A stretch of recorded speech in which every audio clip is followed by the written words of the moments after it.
Hi, Yulin. Kailangan mo ba ng tulong? Hindi na, salamat. Hayaan mong tulungan kita.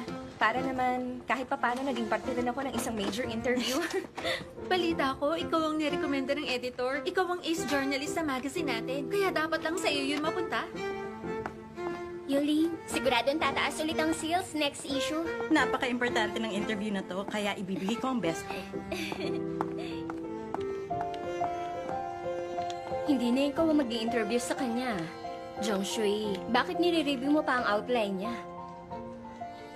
Sa tingin ko kakaiba ang ugali ni Shian. Tiningnan ko ulit yung outline ko. Medyo conservative ang ibang tanong, pero pwede pang ma-improve. Kaya ko pang ayusin yan. Ayos ka lang ba?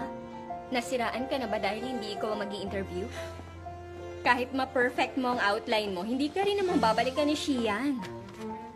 Ang narinig ko, tinawagan ng editor-in-chief ang company at siyang nirecommend. Kaya kung iisipin mo, mas mahalaga ang tactics kahit na meron kang kakayahan.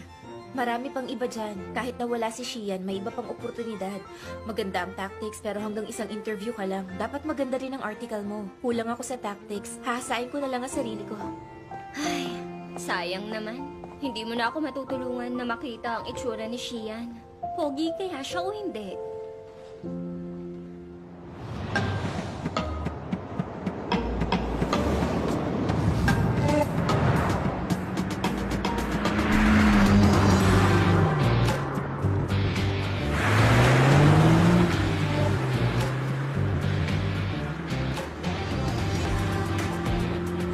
Mr. Shi, nakaschedule ang interview mo mamayang 7 p.m. Pupunta sa office si Shu Yuling para sa interview mo. Hindi naman si Miss Yu ang pinili kong interviewer. Siya po ang nirecommend ng editor-in-chief ng magazine. May malawak daw po siyang karanasan at saka may kalidad ang pagsusulat niya. Kung Q&A lang ang interview, hindi na ako kailangan. Ipadala mo na lang ang mga sagot ko. Ang interview dapat may totoong pag-uusap at diskusyon. Mas gusto ko ang interview outline ni Miss Chang. Pasensya na, Mr. Shi. Hayaan niyong ayusin ko to.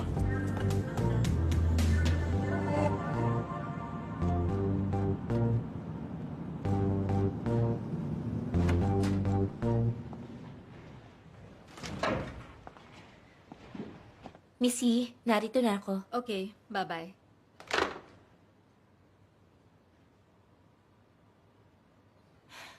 Huwag na kayong mag-abala. Alam ko, okay lang. Anong alam mo? Alam kong gusto niyo akong makausap tungkol kay Shian. Naiintindihan ko. Mas maraming experience si Yuling. Kaya lang, may kaunting sama ng loob pa rin. Kailangan ko pang i-improve ang interview outline ko. Kaya walang dapat pang hinayangan. Babawi na lang ako sa susunod. Ang ganda ng suot mo ngayon. Birthday ng boyfriend ko. Gusto kong magmukhang maganda sa kanya. Kung natuloy ang interview ko kay Shian, hindi kami makakapag-celebrate. Kaya sa tingin ko, ayos lang.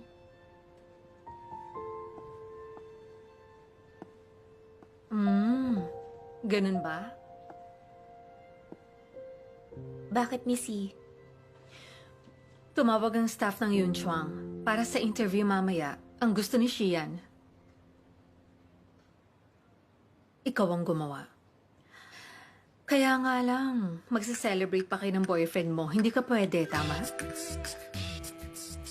Ako ang gusto ni Shian? Oo, ikaw ang pinili niya. Mamayang gabi. Okay lang sa'yo, hindi ba? Oo, syempre, okay lang. Sure ka? Oo. Okay. Mamayang 7 p.m. Kakausapin ka ng assistant ni Shian para sa mga detalye. Okay, maghahanda na ako. Sandali lang. Paano naman ang boyfriend mo? Taon-taon naman siyang nagbe-birthday. Bihira ang chance na ma-interview si Shian. Tatapusin ko na lang agad ang interview para makahabol pa kami. Ikaw talaga, Jiang Shui. Mr. Shi, naayos ko ng details ng interview mo. Gusto niyo bang gawin niya sa main conference room? Darating ang representative ng Lian sa meeting, di ba? Pinareserve ng Department 1 ang main conference pero kinancel nila. Na-reschedule to sa umaga kasamang representatives ng Ling at Lian. Parehong sa umaga. Opo, base sa system, personal tong inayos ni Mr. Fang.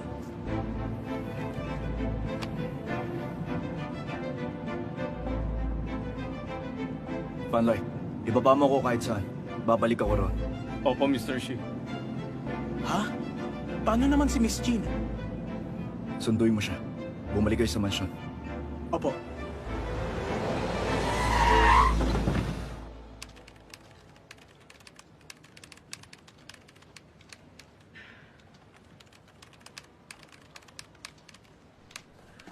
Teka, pwede bang pakicheck mo to? Ang galing mo talaga. Nasecure mo ang cover para sa issue ngayong taon. Wala pa nakakagawa nun sa magazine natin. Uy, 8 issue lang ang record ng editor natin sa isang taon.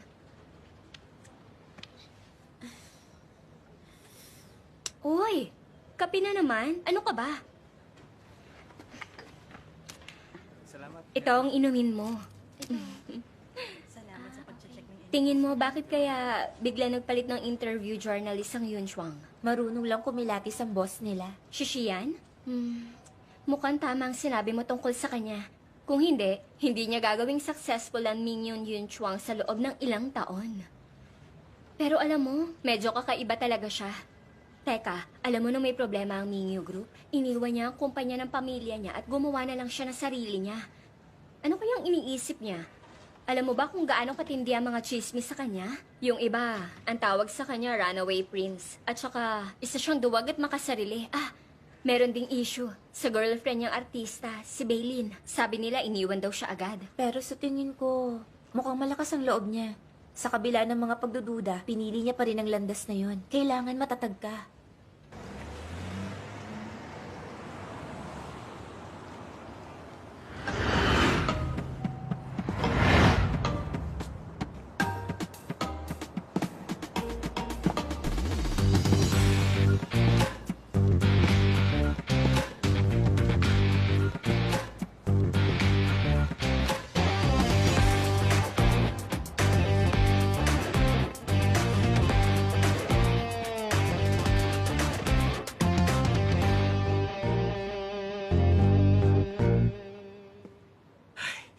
Isang karangalan kung sakaling matuloy ang partnership sa Ling. Ano ba, Mr. Fang?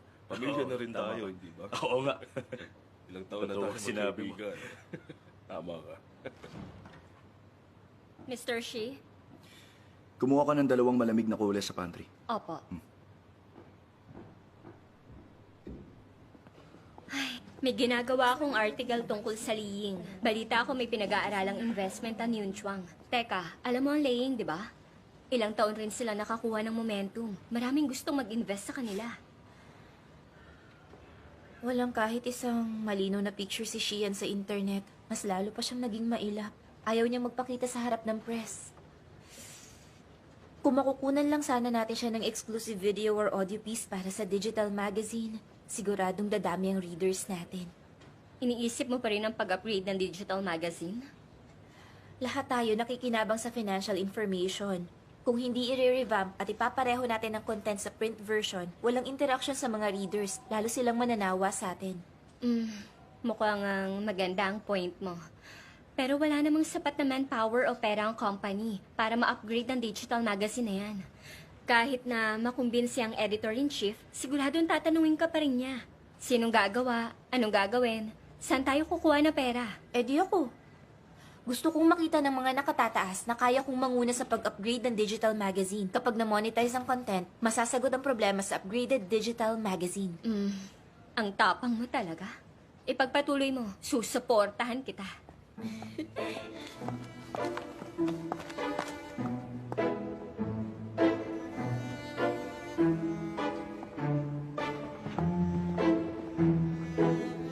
Dumalaw ka naman ng madalas sa akin.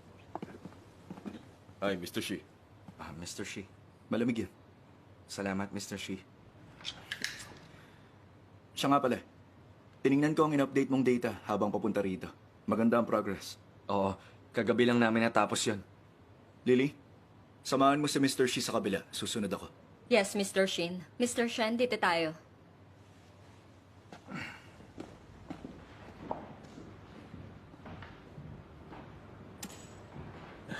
Mr. Shi. Mr. Shian, kung may request kayo, huwag kayong mahihiya. Huwag kang mag-alala. Mahaba naman ang pinagsamahan namin ni Mingyu. Sa nakalipas na 2 taon, meron din kaming business deal sa papa mo. Siyempre, dahil sa mga pangyayari ng panahong yun, talagang gusto rin namin makatulong. Kaya naniniwala ako, magiging maganda ang pagsasama natin sa pagkakataong ito. Mr. Shi, may gusto ba kayong itanong sa kanya? Salamat. Na-review ko na ang tungkol sa sitwasyon ng Liying. Pero mas interesado ako sa kung ano ang future direction ng kumpanya niyo. Ang kumpanya namin ay kabilang sa mga nangunguna sa industriya ngayon. Tungkol naman sa Lian Technology, isa sila sa mga supplier namin dati. Wala itong kinalaman sa posisyon.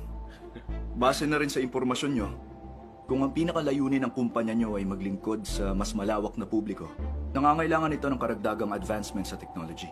Sa ngayon, wala pa akong nakikitang solusyon. Mr. Shi, ganito kasi. Ang Liying ay isang matatag na kumpanya. Ang pag-i-invest sa kanila ang makakatulong sa atin na makapasok sa industriya.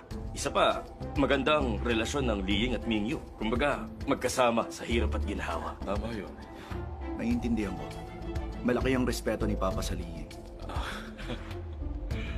Ganun pa man, business is business. Kapag namumuhunan ka, pinibili mo ang future value. Kung gusto nyo makipag-collaborate, magpakita kayo ng plano para ma-enhance ang core technology nyo. Isa pa, isa kaming investment company at hindi isang charity. Alam nyo yan, hindi ba? Maraming salamat sa pagpunta nyo.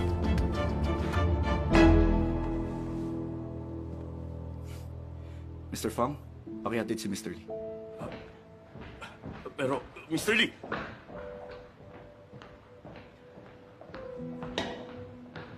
Mr. Lee!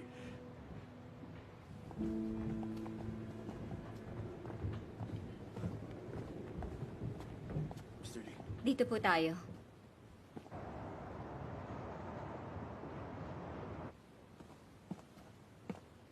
Matatagalan pa ang technical breakthrough. Kapag nangyari yon, mapapalakas nito ang domestic chip production. Kaya ipagpatuloy mo lang yan at gumawa ka ng sarili nating patents. May tiwala ako sa'yo. Ibibigay ng Yunchuang ang lahat ng suporta. Salamat, Mr. Shi.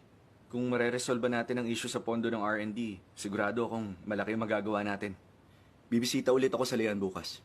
Pag-usapan natin yan. Sige, alis na rin ako.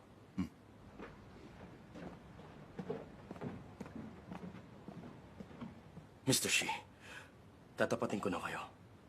Matagal ng kaibigan ng papa mo at ni Mr. Tian ang may-ari ng Liying. Kaya kung ipipilit mo ang Lian, nag-aalala ako na hindi mo makumbinsi ang buong board. Mahalagang bahagi ng investment ang mga meeting.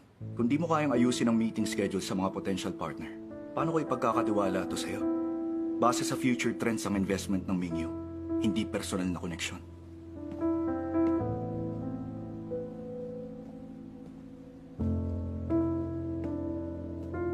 Mr. Tian, biglang dumating si Mr. Shi kanina.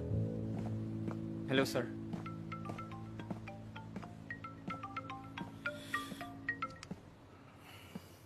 Hello, Tito.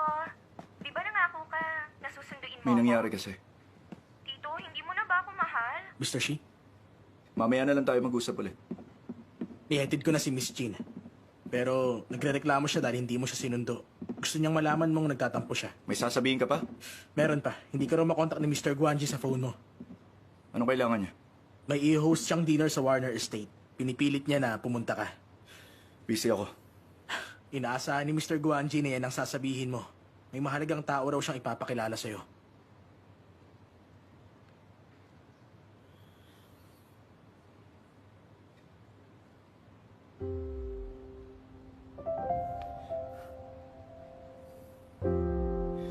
Sige, sabihin mo sa kanya pupunta ako.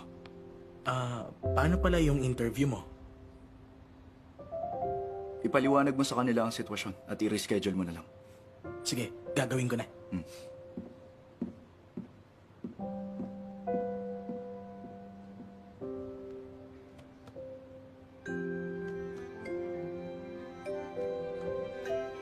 Hi babe, mag-overtime ka ba? Xingzhou, naalala mo ba yung sinabi kong interview ko kay Xian? Sinabihan ako ng editor ko na pinalitan ng journalist na mag interview kay Xian. Ako na raw. Minsan na lang tayo mag-celebrate. Sorry talaga, Shinjo. 2 buwan ko ring pinaghandaan ng interview ko kay Shian. Bihira lang ang pagkakataong to. Ako raw ang gusto niya. Kapag hindi ko ginawa, wala kaming cover story sa next issue. Alam mo naman na maraming kwento tungkol sa kanya. Wala pa siyang naging interview mula nung itinayo niya ang Mingyu Yunchuang. Ito ang una niyang exclusive interview. Sige, mag-celebrate tayo pagkatapos. Hihintayin kita sa baba ng office niyo. Pasensya na talaga, Shinjo. Biglaan talaga. Ayos lang, naiintindihan ko. Matagal ka naghanda para sa interview na to. Kailangan mong sulitin to. Maraming salamat, Shinjo. The best ka talaga. 7 p.m. ang interview ko. Pipilitin kong matapos agad. Masasamahan pa kita na mag-blow ng kandila sa birthday cake mo. Kapag tapos ka na, susunduin kita. Isasend ko ang location mamaya. Salamat talaga.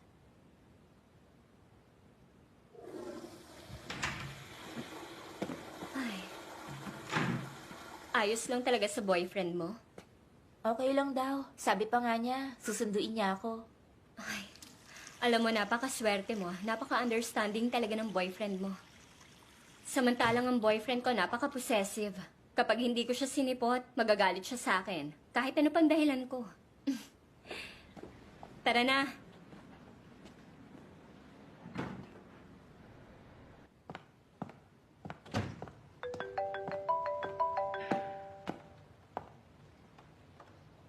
Hello, Miss Jiang. Ako si Chen Xiang ng Mingyu Yunxiang. Hello, Mr. Chen. Miss Jiang, kailangan i-cancel ni Mr. Xi ang interview mamayang gabi. I-reschedule na lang natin. Pasensya na talaga. Ha? Kailan kaya namin pwedeng gawin ang interview? Sa parehong oras, sa susunod na linggo. O sa ibang araw na pwede ka next week.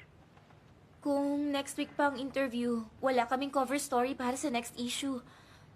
Pwede kayang maglaan ng oras si Mr. Shi sa makalawa? Sa umaga man yan o sa gabi. Kahit hatiin natin. Sa tingin ko, imposible yun. Fully book ang schedule ni Mr. Xi hanggang sa makalawa. Pero, 2 oras kaya ngayong gabi? O kahit isa lang? May personal na lakad si Mr. Xi. Hindi talaga siya pwede. Pasensya na. Pero,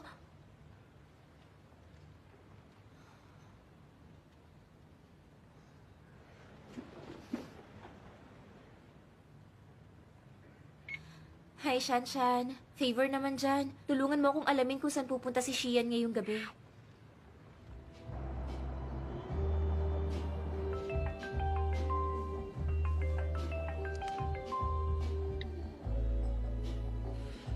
Hello?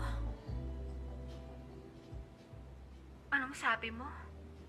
Si Mr. Shian? Hindi ko siya kilala eh.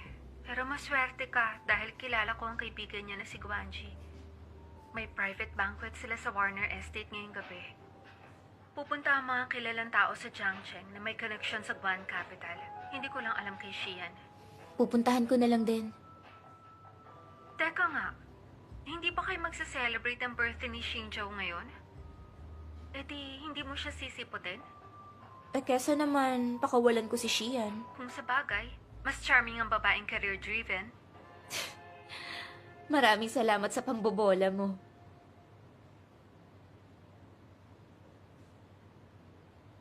Warner Estate.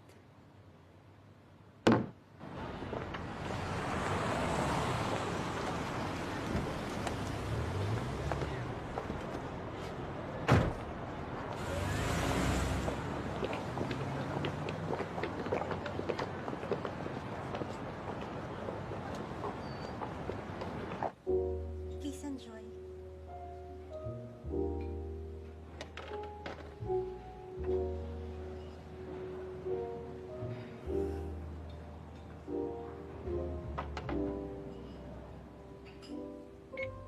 Magkita naman tayo.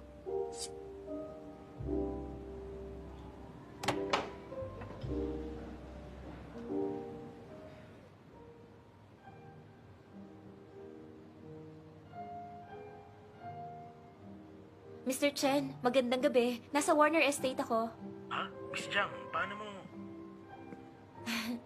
Pasensya na kung pumunta ako, pero importante lang po talaga. Pwede bang pakisabi kay Mr. Shi na hinihintay ko siya rito? Sana maramdaman niya na sincere talaga ako at mapagbigyan niya ako. Makinig ka. Maghintay ka na lang muna. Subukan kong kausapin si Mr. Shi. Pero di ko may papangakong haharapin ka niya. May posibilidad na wala ka mapapala. Alam ko. Ganun pa man, maraming salamat sa'yo.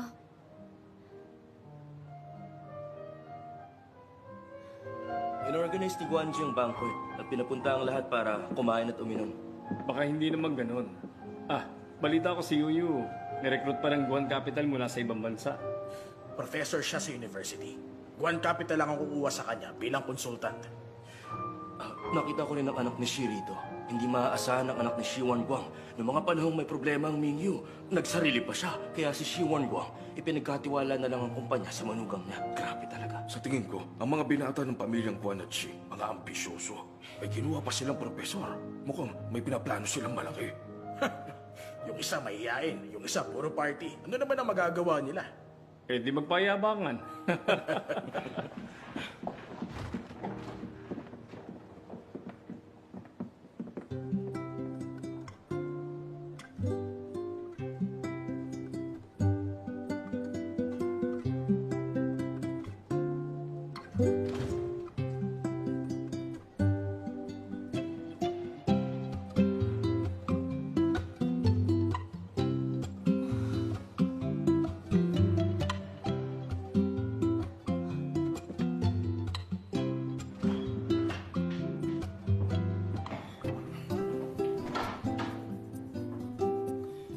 Malilate na naman ba si Guanji?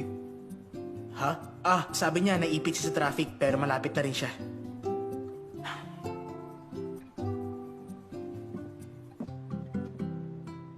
May kailangan ka pa ba? Si Miss Jiang ng Financial Introduce. Sabi niya maghihintay siya. Sana rin mapagbigyan mo siya na may interview ka ngayong gabi.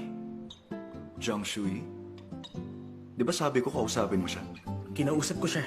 Pero ang sabi niya, kung hindi matutuloy ang interview, walang cover story ang next issue. Hindi ko alam kung paano niya nalaman na narito kayo. May meeting ako bukas sa Lian Technology, kaya wala akong oras para sa interview ngayon. Dahil nandito siya, baka hindi pa siya kumakain. Dalan mo siya ng pagkain at ipahatid mo na rin siya. Walang taxi rito. Yes, sir. Graduate siya ng Harvard University. Dual PhD sa Economics at Finance sa Cambridge University. Professor sa University of Finance and Economics. Ang ganda ng resume niya.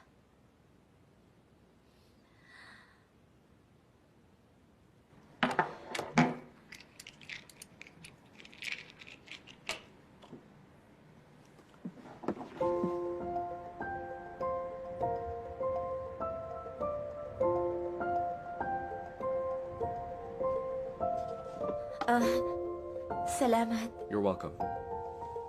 Excuse me. Ikaw ba si Professor Yuyu? Teka, kilala mo ako? Nabasa ko kasi ang ilan sa mga sinulat mo. Fintech, technology-driven financial innovation. Hindi lang nakakaapekto sa macroeconomy. May potential din ito na mabago nito ang mga buhay natin. Malapit ang loob ko sa larangan na to dahil mahalaga ito sa buhay natin araw-araw. Tama ka. Kaya nga yun ang pinili kong research direction. Alam mo noon kasi, masyadong mataas ang konsepto ng finance at capital. Pero ngayon, inaalam natin kung paano ba at hanggang saan ito mababago ang buhay natin. Kung may pagkakataon ako, gusto kong bumalik sa alma mater at umattend sa lecture mo, Professor Yu. Huh? Doon ka rin pala graduate. Oo. Sa Financial Introduce ako ngayon bilang journalist. Professor Yu, pwede ba kitang i-add sa Mr. Shi, WhatsApp? Ano yun? Scan ko na. Sige. Siya si Jiang Shui ng Financial Introduce. Tapos na. Jiang Shui, journalist ang ilalagay ko rito. Salamat. Jiang Shui. Ang nagwagi sa Person of the Year interview ay ang nagsulat ng Chu Ching Guo at ang matinding labanan sa pananalapi ay si Jiang Shui!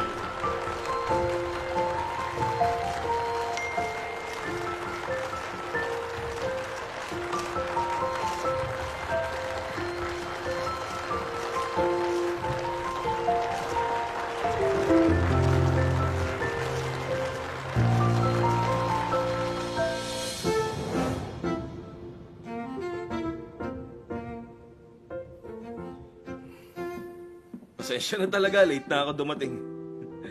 Guanji! Tagal na natin hindi nangangabayo. Pasensya na talaga. Ang balita ko kasi, nasa Shanghai ka raw. Nakabalik na ako. Kung ganun, magkita na lang tayo bukas. Sa pagkakaalam ko, hindi bukas sa medium banquet na to. Tama. May hinihintay kasi ako na interviewee.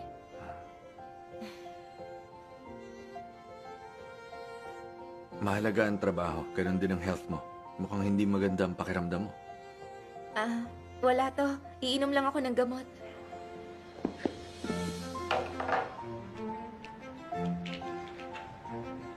Mauna na kami sa loob. Sige.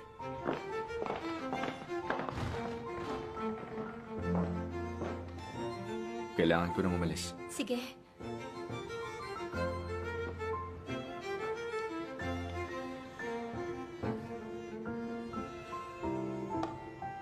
Pumasok na tayo.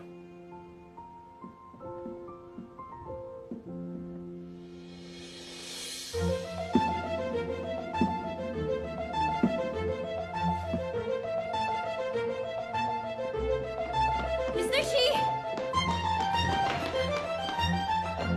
Sorry, Miss Jiang. Hindi talaga pwede si Mr. Shi. Gagawa ko ng paraan para may interview mo siya ng mas maaga. Siguradong gutom ka na. Kumain ka na lang muna. Ipapahatid na lang kita. Huwag na. May sundo ako.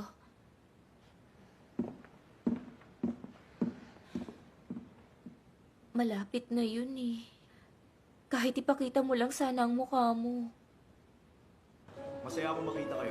Mr. John, para sa tagumpay. Sarap ng wine.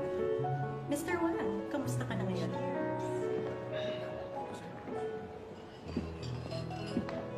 Hello, Professor Yu. Maligayang pagbabalik. Hello, Mr. Shi. Salamat. Nabasa ko ang research mo sa epekto ng financial constraints sa financing behavior ng mga kumpanya. Naiiba sa domestic perspectives. Nung nakaraang taon pa yon, medyo mahaba yon. Nagbago na ang pananaw ko ngayon. Tanggapin ang pagbabago. Masaya akong kinuha ka ni Guanji. Marami kaming pagkakataong humingi ng payo sa'yo. Sobra naman yon. Walang limitasyon ng Yun Chuang. Magtulungan tayo.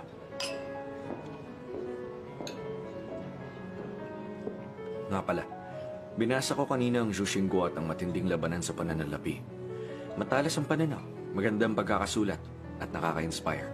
Baka gusto mo ring basahin kapag may oras ka. Medyo naaalala ko nga yun. Mahusay ang sumulat. Cheers. Ladies and gentlemen, attention please. Nagtipon tayo rito ngayon dahil matagal na kayong kaibigan ng Guan Capital. Ngayong gabi, inihanda ko ang banquet na ito bilang pasasalamat sa inyong kooperasyon.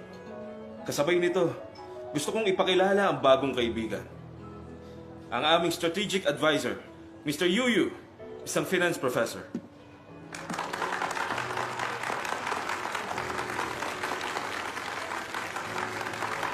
Salamat.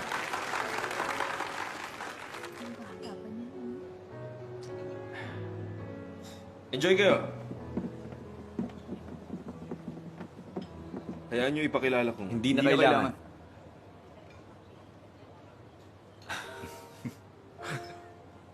Yuyu, alam mo bang noon ka pa yung gusto makilala? Teka, hindi ko pa siya nakitang naging ganyan, kahit sa mga babae. Totoo ba yan? Okay, may dapat tayong ayusin. At meron na tayong expert. Suportado tayo ng dad ko at sigurado ako ron. Kailangan nating manalo sa mga old-timers sa Yunchuang. Tungkol pala sa dad mo, gusto mong... Sandali lang. Huwag tayong magmadali. O sige. Pwede na nating sabihin na tayo ang Three Stooges. Hindi ako katulad mo. Okay, sige. Para tayong Three Musketeers. Walang makakapigil sa ating tatlo. Cheers.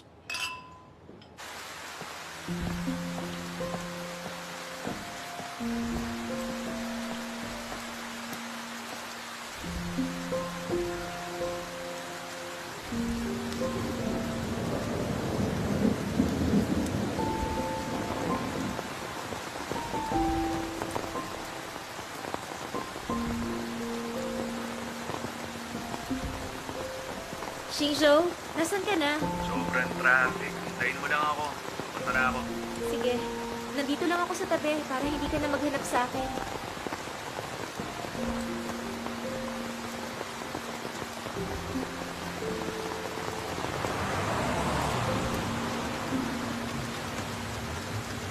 Hi, Miss Shang! Long time no see ah. Anong ginagawa mo dyan? Long time no see, Mr. Zhang. May hinihintay lang ako. Pasensya na, hindi ako nagkaroon ng pagkakataong magpasalamat sa'yo ng maayos. Ang ganda ng sinulat mo para sa akin. O gusto mo bang ihatid na kita? Salamat, Mr. Zhang. Dahil sa karanasan nyo, kaya ako naisulat yon. Parating na ang boyfriend ko. Huwag na kayo mag-alala. Okay, sige. Ingat ka. Uy, miss! Mag-isa ka lang ba? Gusto mo atid na kita? Malakas ang ulan. Mahirap makasakay. Salamat na lang po. Parating na ang boyfriend ko. Ba't mag-isa ka kung talagang may boyfriend ka? Hindi ba pwede mag-isa kahit may boyfriend?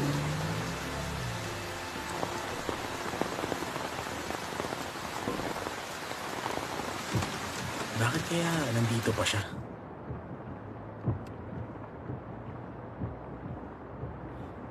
Hindi mo ba siya hinanapan ng masasakyan? Sabi niya may susundo sa kanya.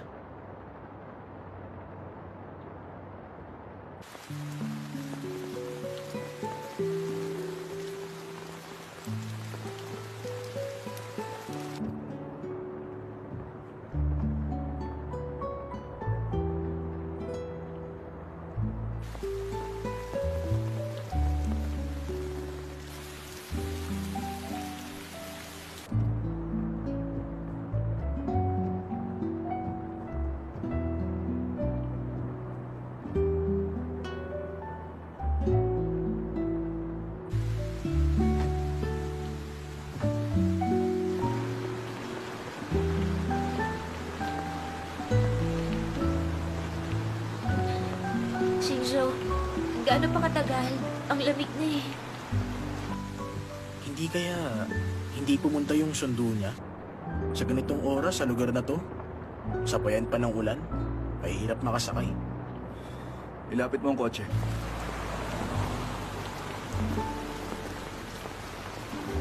Oo, umuulan. Hinihintay ko ang boyfriend ko. Tama, may boyfriend ako. Salamat, paalam.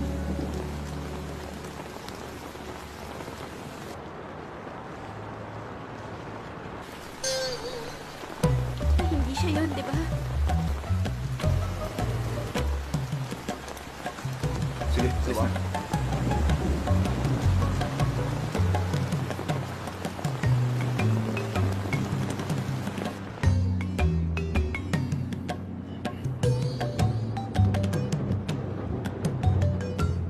Hinihintay niya nga ang boyfriend niya. Hindi ko akalain na may boyfriend ka talaga siya. Ilang beses kaming magkausap sa phone. Palagay ko, madali naman siya pakisamahan. Siguro dahil hindi natuloy yung interview, tapos may mga taong kinukulit siya, at ang lamig pa, kaya naman, naiinis na siya kanina. Mukhang concerned ka kung may boyfriend nga siya. Wala. Hindi po. Ang sa akin lang, maganda talaga siya at masipag sa trabaho. Normal lang na magka-boyfriend siya. Sa tingin mo maganda siya at masipag sa trabaho?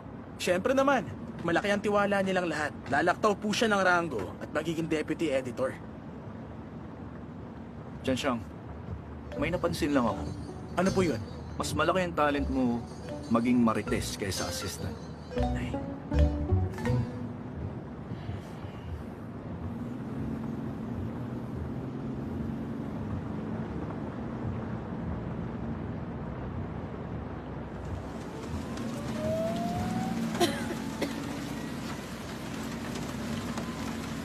Sorry, Shui. Malakas ang ulan at madulas ang kalsada. Naipit ako sa traffic kanina. Malamig ba? Ayos lang ako. Kumusta ang birthday mo? Masaya ba? Ay, wala ang girlfriend ko. Paano ako sasaya? Pasensya na talaga. Sinong kasama mong nag-celebrate? May iba pa ba? Si Shufang? Nagkukulo na pala siya ngayon? Hindi matapang at kakaiba ang amoy. Maganda ang taste niya. Kapag nagkita uli kayo, tanungin mo siya kung anong cologne ang gamit niya. Sa tingin ko, bagay rin yun sa'yo. Kumusta interview mo? Mahabang kwento. Basta, nakakainis lang pag-usapan. Sige, huwag ka na mainis ha.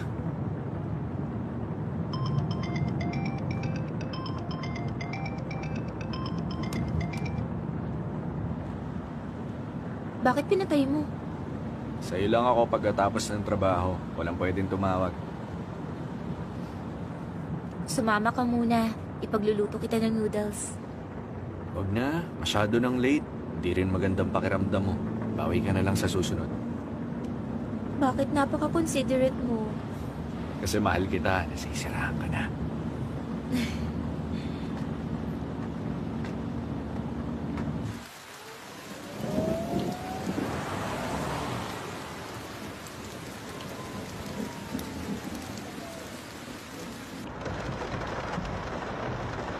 Birthday mo pa rin ngayon.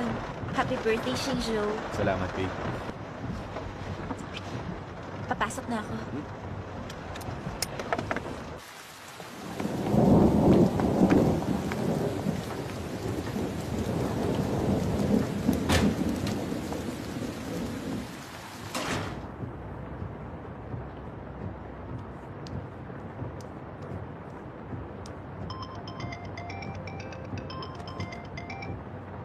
Hello? Ano yun? Ano?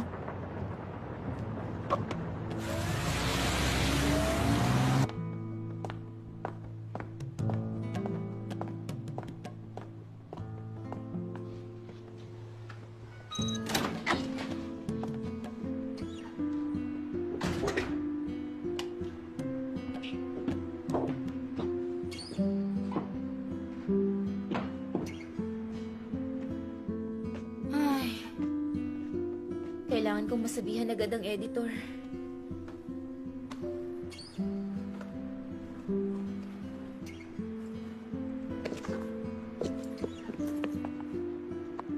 Yung phone ko.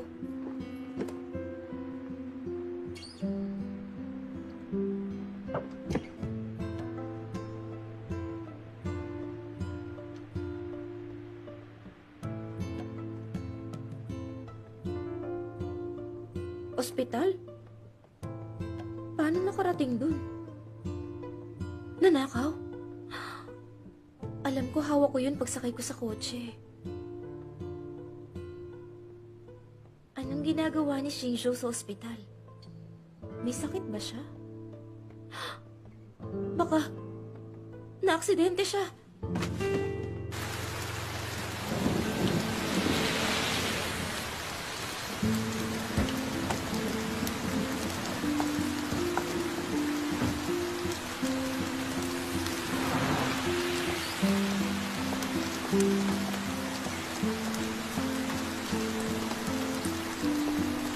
Nandito nga siya.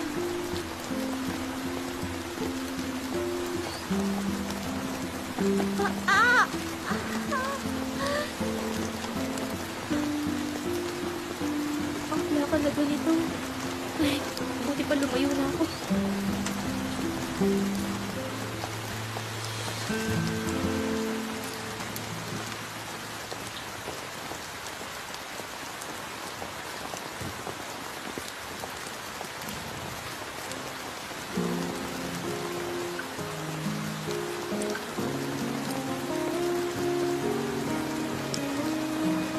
Kaibigan niya siguro.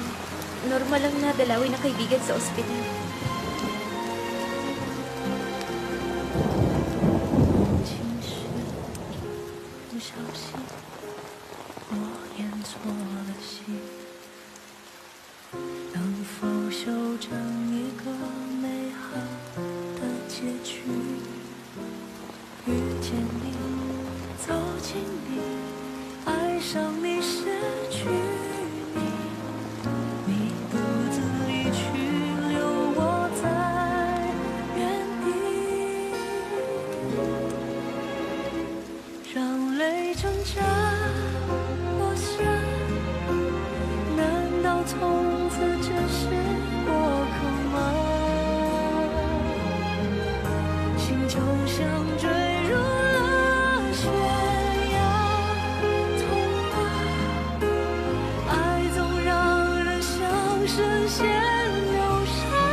说谎。